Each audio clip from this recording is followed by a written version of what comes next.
Leaders Being Heard. I'm Marius, your host today, and together with me is Andra and Christina. Hi, good morning, ladies. Hi. Good How are morning. you? Everything good? All right, so let's jump in. So today we have another topic, which is in a larger area that we started a couple of weeks ago, Lead Yourself, and the title is How do I manage the task that I gave to others? How do I manage, right? I have some task and I give to others, and what do I do? First of all, before jumping into that, right? Why do we have this conversation, right? This is a good question. Why do we have this conversation today? Because I mean, sometimes we might tend to say, oh, I don't need to give my task to others, right? Or I don't have anyone to give my task, right? So is that true? So why do we have this conversation? Why do we need to give tasks to others? Sounds obvious, but I don't know. Does it? I was laughing because you said, is that true? So I got what you think about this already, because it was yes or no question. I don't know. Is it? Okay. Who do you want to answer? You can answer. You can give your... So the question, if I have...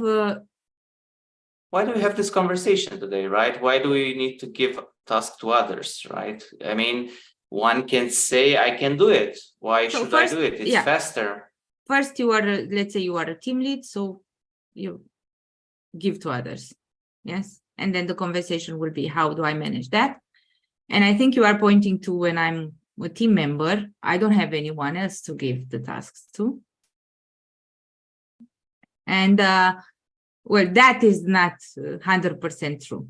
Yes, there are tasks. Let's say you might be responsible for a feature or something, and then you have colleagues that will work with you on that. So you manage tasks for them, because in the end you are accountable for the whole feature.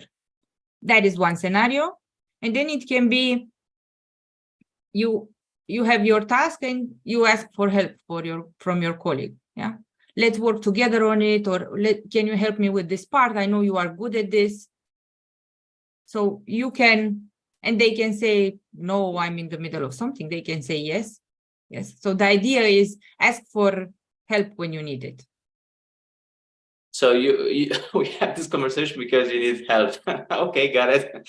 Christina, what do you think? Why do we gave tasks to others? Yeah, on top of what Anda said, yeah, we give tasks sometimes just because we can't do them. We have too much and we need to, it's again help. Yeah, if I can't do it, it's still, I need help. Another idea is that I might want to give this to others just because I want them to grow and for them to be able to help me even more at a later time.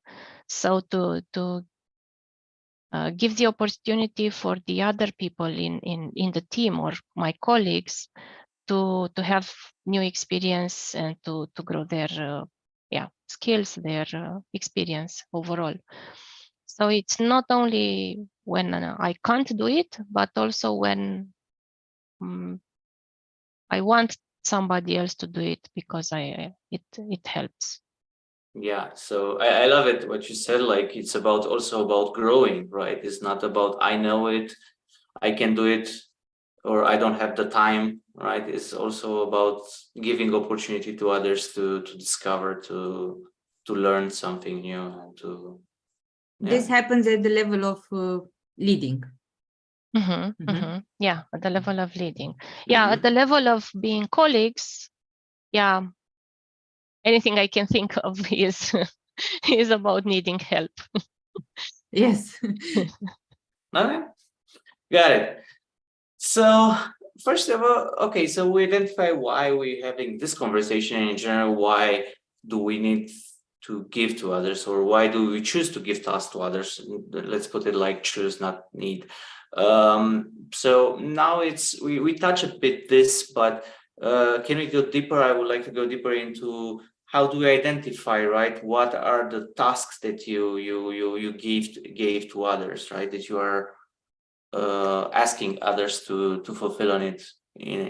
So do we have some criterias, or it doesn't matter? What do you think about it, Christina? Do you have like something here? Yeah, this is a very interesting conversation. How do you know what task to give to others, and especially to be aware that it's a task that can be given? Mhm. Because I think many of us have the tendency to say, I can do it myself. I can, because I know I have the context, I have everything I know. I Who know, does so that?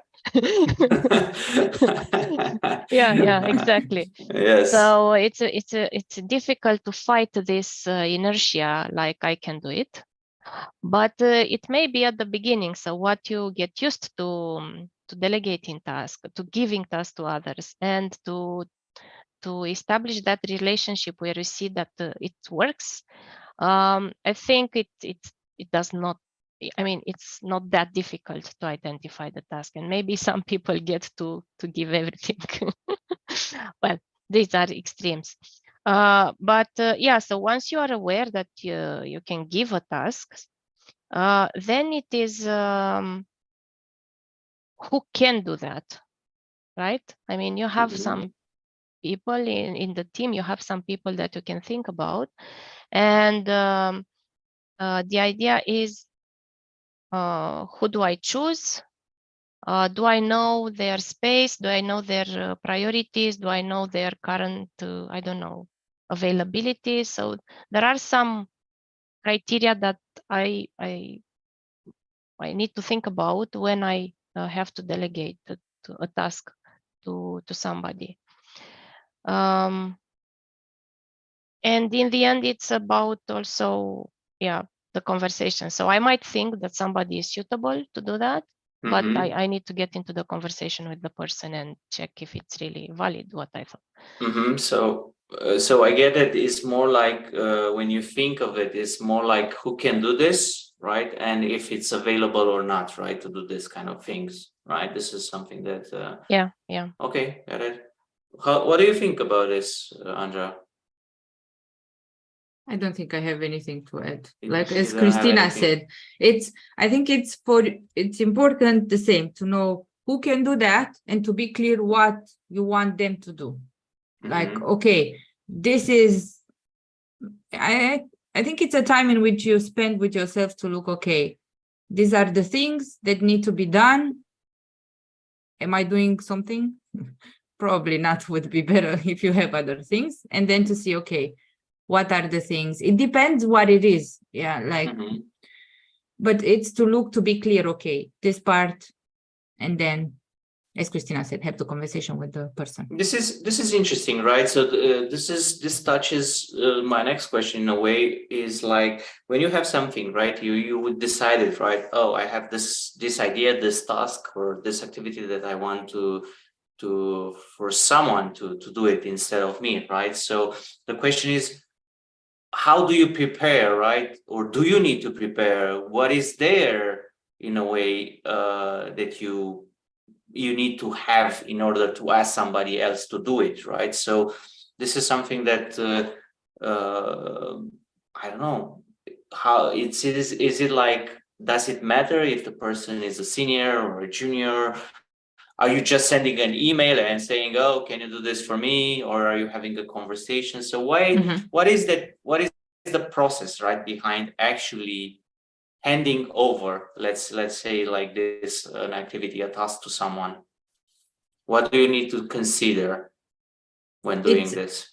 So as I said, it doesn't have to be a rule. Like you can stay with yourself and to be clear what you want to give to somebody, and then you go and have a conversation. I would not do it via email. So it's clear. Or sometimes you can just go directly and in the conversation get clear. Okay, I need this, what can be done? Let's talk about it. Mm-hmm. And then you get clear together. But the preparation, the idea is to have an idea, even if you do it during the conversation, what is the definition of done of that thing? Yes, this is what we have at the end, and by when will I expect that? So it's to be clear on the expectation and the content. I want A, B, C, D. Got I it. think that is missing usually in conversations. We have a conversation, yeah, it's great, it's clear. But then, now I have an idea. Like, to make sure it's clear, you go and you ask, okay, tell me back what we discussed. Because usually when they tell you back, you will see what is not clear. Yeah. So if it's clear for you, tell me what is A, B, C, and you will see, okay, actually, that is not what I want. That is, yeah. So at the end, if you can do that, for me, it helps. Yeah. Because Got it's it. clear what they are going to do. What do you think, Christina? Yeah, it's super, this conversation. This is what I'm thinking.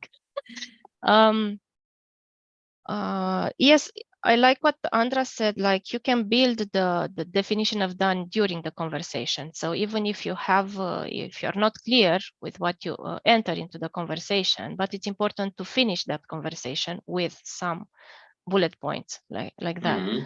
And however, before entering the conversation, I think it's important to define what do you want.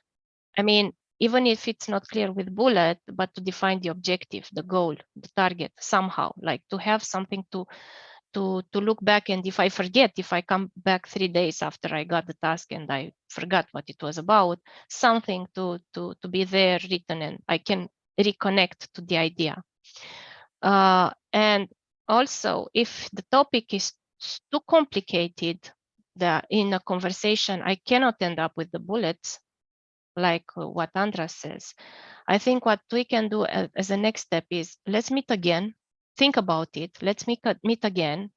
And if you can come back with a structure, I can confront with, let's say, maybe my initial idea. So to make it in an iterative way, if it's not possible. So if it's something is simple and we can end in one conversation, that's super. If not, let's build on it and stay in the conversation about, yeah, backbone and then putting flesh over bones and stuff like that. So what I'm getting out of this conversation is that, first of all, when you give somebody a task, it needs to be clear for you what you want out of that task, right? Is to kind of have it like defined in a smarter way, right? Like very measurable in a way, right? To not have, oh, do this and be very vague.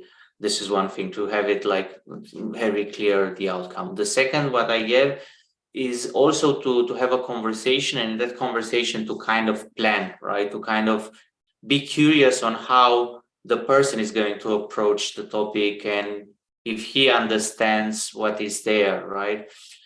And this is and also, Christina, you touched this, when it's a more complex topic, right? You need to do it in an iterative manner. But the question is, okay, you do it in an iterative manner, but then how do you, is it clear the result, or the outcome is clear still, or you need to build to also develop that iteratively? And also, is it clear the deadline or something like this? By when are you going to be able to do it? Because usually complex and by when are two kind of complicated things to put together, let's say it like this. So yeah, indeed. The more complex the task is, the most difficult it is to give a deadline and to work with a deadline. And I guess it's the case with all the projects. When we say it's finished in 1 year and it isn't. No, coming back to our conversation. I guess when a task is more complex, also the objective is not that measurable. For example, I need the plan. Please come back with a plan on how to approach this. It's a plan. How measurable is that, you know? On the other hand, there are ways, tips and tricks. You can either work iteratively until you say, okay, this is enough, or you can work time boxed and say, okay, let's see what we can do in 3 days on this topic. And it's important the approach, like, do we touch base every day to check on progress, to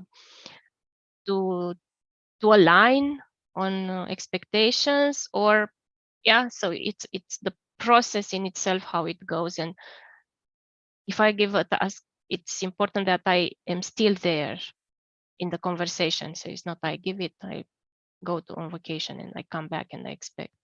It can happen, like to expect in 2 weeks to be ready, but it means I have a certain I don't know, relationship with that person, and I know that he can do it. I trust it. She can do it. Whatever she does, I know she will do a good job. When I'm back, everything's fine.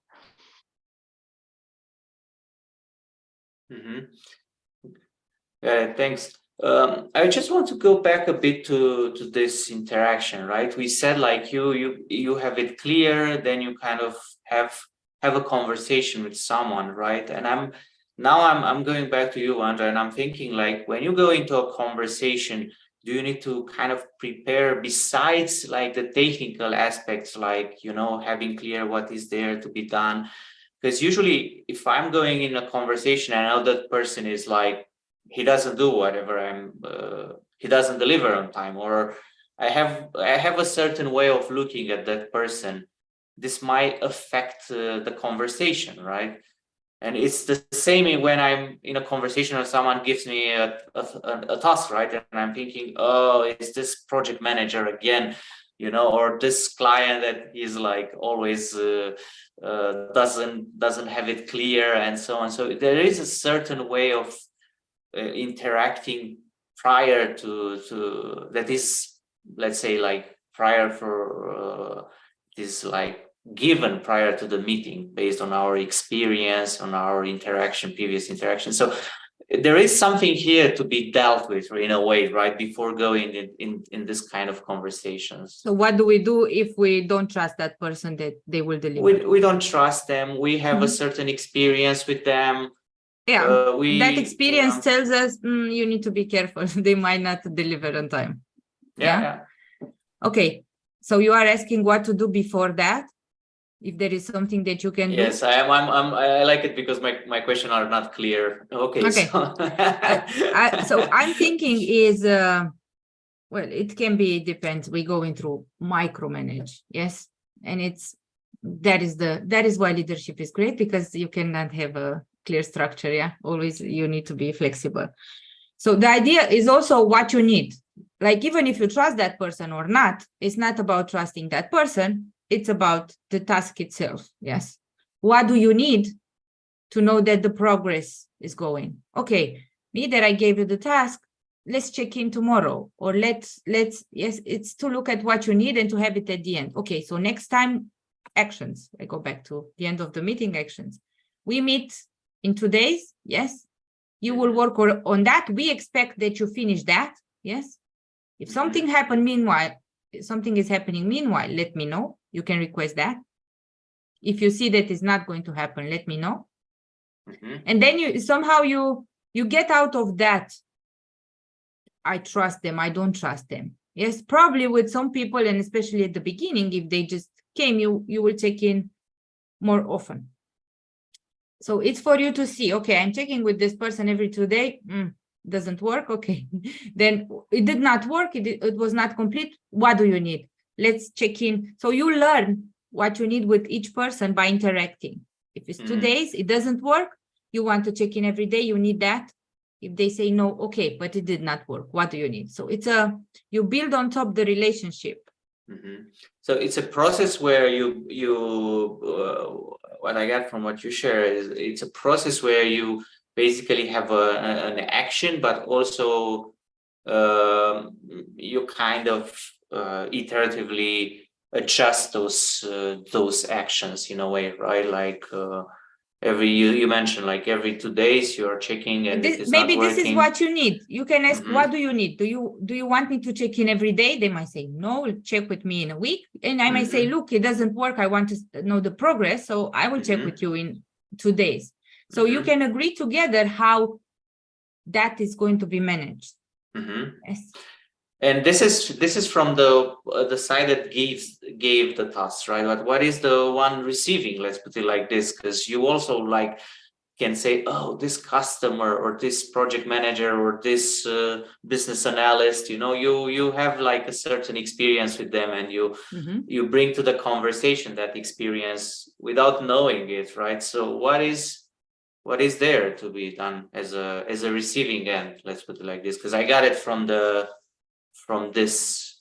What is for you to make sure that it goes also. You are satisfied with the results. Let's put it like this. I think it's the same. You need to be clear on what you need to do, by when, also what you need. Check in with me more often. Leave me alone.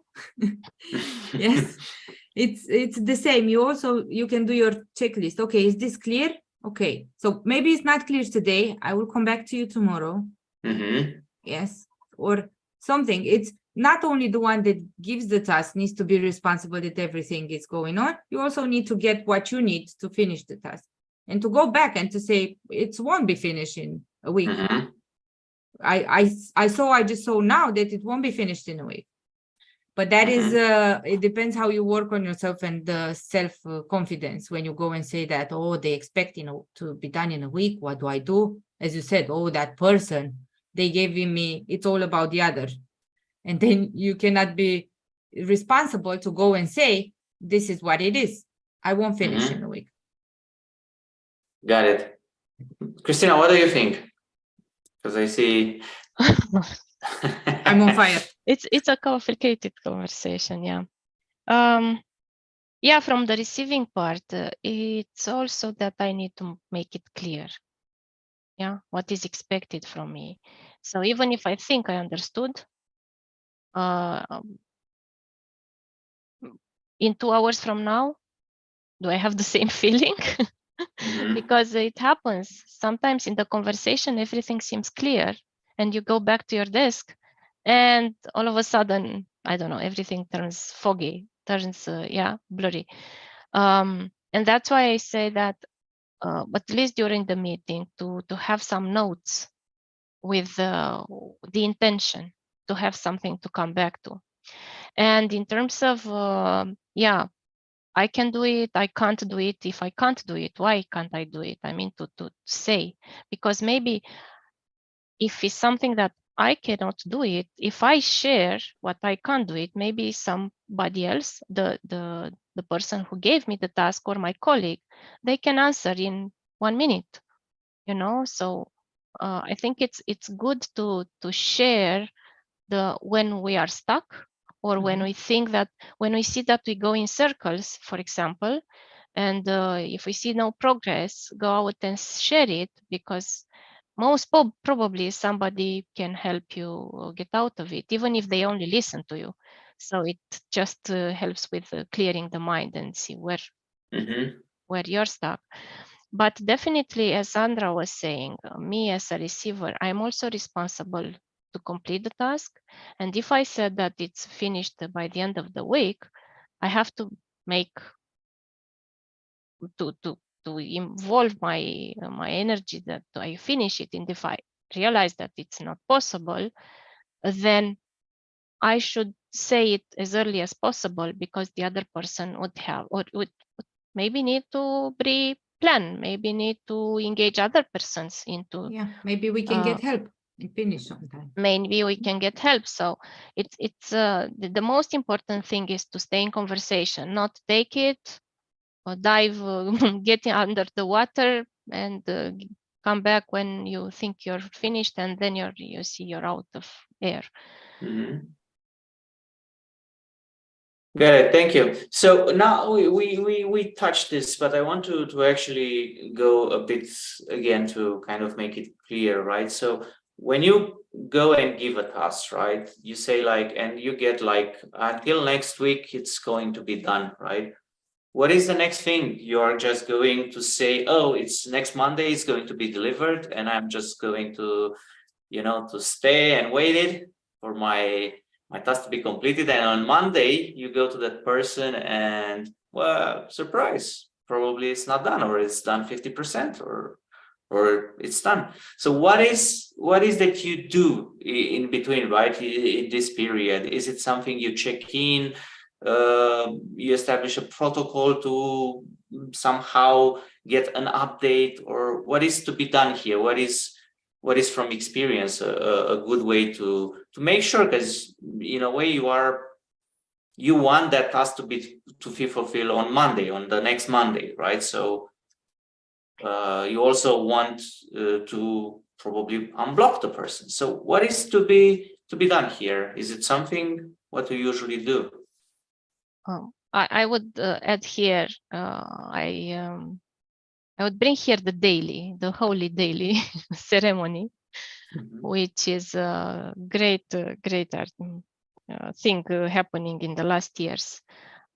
These touch points where you just say, wherever you are, whatever you think you're blocked, or something that is holding you for making progress, or even even progress, the fact that people share progress and would add 1 or 2 ideas on top of it. This is a way to not make it, I don't know, aggressive or pushy. So it's something that we meet and we share where we are. So, and this is a great opportunity to check. If we don't have this daily in the program, I don't know for what reason, then I think something like similar needs to be put in place. Like, yeah, let's check every 2 days. Tell me when you reach this point. Let's review whenever you have something ready, give me for review. Something like that to keep the conversation going and not have roads apart. Okay, got it. What do you think, Anja? What is for you? It's I think it's about flexibility. Like if I give to somebody that we've been working for 5 years, he's like a senior, and we say, okay, you will get it done. I won't check in with you. If there is something, you come to me. So it's actually an agreement that you do between the two of you. You can make an agreement to let's check in daily, yes, or you can say, look, I will check in with you in 2 days. So there is an agreement how you communicate by the time the task is finished. And the daily, I think it's a great idea, even if it's not put in place. Let's make us a short daily, 1-2 minutes, or you write me and let me know how it is. It's an agreement that you do with the person that takes the tasks, and to meet halfway what they need, what you need. Because if you're accountable and you end up on Monday and it's not done, they could have told you on Thursday, it will be okay. So next time, let me check with you every day. If you don't do that. So that is your part in which you can be responsible, is to check in with them about that. How is going? Is everything on track? And you can go a bit in detail if you know what is about. That with the daily, so there are situations in which people say, yeah, I'm on track. They work for a week, I'm on track, and they say I'm on track. And then, surprise, they weren't on track, but they did not say. So it's for you to look on specific topics if you can find out more than I'm on track when you need it with specific people. Did I answer? Or we lost Marius? We lost Marius. Okay. I thought he was looking, expecting me to say something else. No. Okay. And I think this would, he's back. Back. I'm back. So I have a last question, right? So like one you're last not question. back. What can go wrong? Yeah, Oh, you're still breaking up. Yeah. Okay. Right. Now can you hear me? Yeah. All right. So the last question before we go, what can go wrong in giving a task? Everything. Everything and nothing. And nothing, yeah. I say everything and Andras says nothing. Nothing. It's I need to think about this. I did not expect this question anyway, but yeah, it's everything can go wrong. It won't be done on time. They don't do what they say they will write you tomorrow, and then you need to write them back. So yeah. I was Got not it. clear enough on the expectations, or Mhm. I thought I wanted that, but I wanted something else. And I guess this is a great opportunity to look at actually next time when you give the task, right? What went wrong and learn from that. Yes, it's always to stop. If you stop and reflect what worked, what did not work, and then you see, okay, next time what I can put in place is to be more clear about that. Or as I recommended, ask them to tell you back what is that they are going to work on, so it's clear. So you learn step by step what, if everything did not work, then you will start from somewhere. It's a Great. process. Thank you, ladies. Thank you for the contribution today. And thank you for the great conversation. I hope you watching us also took something out of this conversation, and let us know what you took and how are you doing, how you delegate, how you give tasks to others, and how do you Okay. We manage. manage We lost those. him. And thank you for watching us, and don't forget to subscribe. And again, lost me. Okay. Now It's can you okay, hear me? it's okay. Yes. Apparently We the got the internet thank you. today is not working. So thank you, and don't forget to subscribe and like us, and see you next time. Thank you, ladies. Bye. Thank you.